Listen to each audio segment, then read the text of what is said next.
Hello everyone. Today I am going to explain chapter 2 leisure.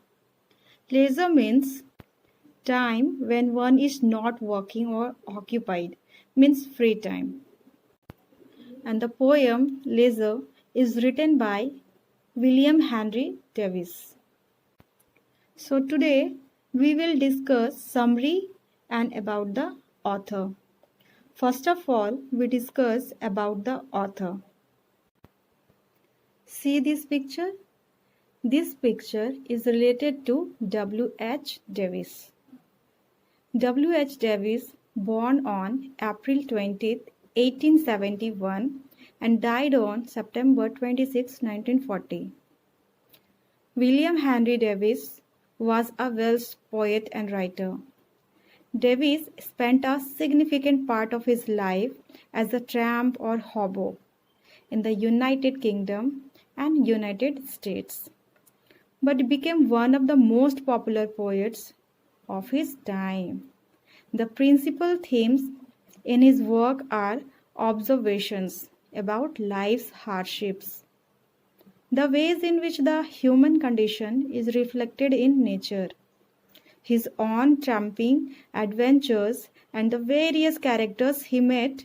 Davies is usually considered one of the Gregorian poets, but much of his work is not typical in style or theme of the group.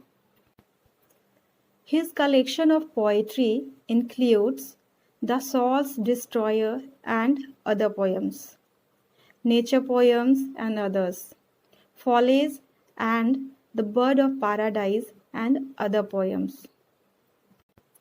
So, this is the little description about the author W. H. Davis. Now, I am going to explain the summary of this poem. Okay? And this summary you have to write in your English 2 notebook. So, you should listen carefully the summary. Okay? Let's begin. This poem is complaint against man's preoccupation with worldly affairs. The poet highlights that we are always in a hurry and have no leisure time to look at the beauty spread all around us. According to the poet, man's miserable life brings him nothing but sadness and worries. We are so devoid of time that even sheep and cows are better than us. According to the poet, they have time to stand and stare and rest under the tree.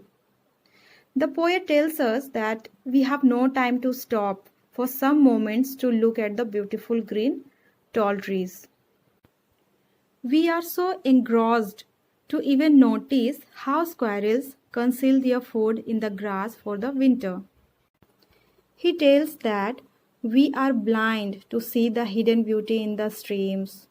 When sun rays fall upon the clear water, the water reflects the signs like stars in the sky during night.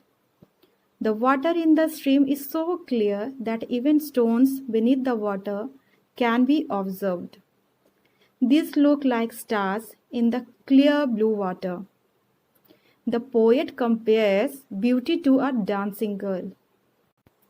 He adds that we humans are so engrossed that we cannot spare time to look at the beautiful dancing feet of the girl. The poet also mourns that we have no time to wait for the words the dancing girl has to utter.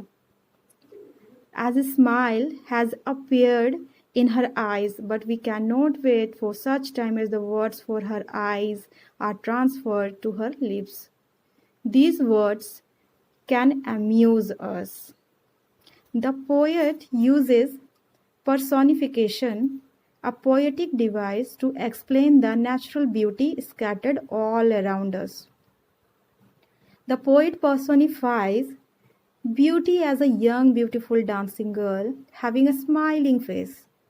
The poet regrets to say that we humans lead a poor life. We are leading a life that is full of cares and worries. Unluckily, we have no time to carefully at nature that can refresh us. So next class, we will read this poem. So classwork is to write the summary which I explained. Okay. And the next question is, how do you like to spend your holidays? Write a few lines about it. And homework is to read and learn this poem. Okay. Till then, have a good day.